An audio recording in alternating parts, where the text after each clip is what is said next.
നമ്മളിപ്പോൾ നിൽക്കുന്നത് കൊല്ലം ജില്ലയിലെ വളരെ പ്രകൃതിരമണീയമായ മൺട്രോ തുരുത്തിലാണ്.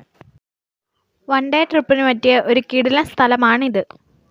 കൊല്ലം ജില്ലയിലെ അഷ്ടമുടിക്കായലിനും കല്ലടയാറിനും ഇടയിൽ സ്ഥിതി ചെയ്യുന്ന ഒരു ദ്വീപസമൂഹമാണ് മൺട്രോ തുരുത്ത്. ഏകദേശം 13 ചതുരശ്ര കിലോമീറ്റർ വിസ്തൃതിയുള്ള ഇവിടെ ഏകദേശം 10,000-ഓളം പേർ താമസിക്കുന്നുണ്ടായിരുന്നെങ്കിലും പലരും നാടുവിട്ടുപോകുന്ന സ്ഥിതിയിലാണ്. കാരണം തുടരെയുള്ള വേലിയേറ്റം മൂലം വീടുകൾ മുങ്ങിപ്പോകുന്ന അവസ്ഥയിലാണ്.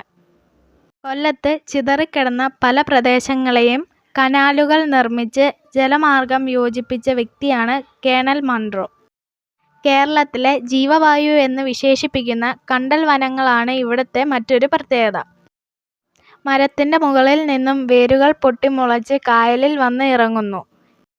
ഇപ്പോൾ നമ്മൾ എത്തിയിരിക്കുന്നത് മൺട്രോ ദ്വീപിലുള്ള ഒരു പുരാതന ഡച്ച് പള്ളിയിലാണ്.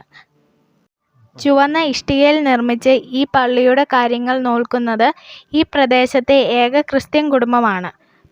പ്രദേശത്ത് താമസിക്കുന്ന ഹിന്ദു ജനസംഖ്യയുടെ സഹായത്തോടെയാണ് ഇവിടെ വാർഷിക ഉത്സവം നടക്കുന്നത്. ഇത് കേരളത്തിലെ മതസൗഹാർദ്ദത്തിൻ്റെ ഉത്തമ ഉദാഹരണമാണ്.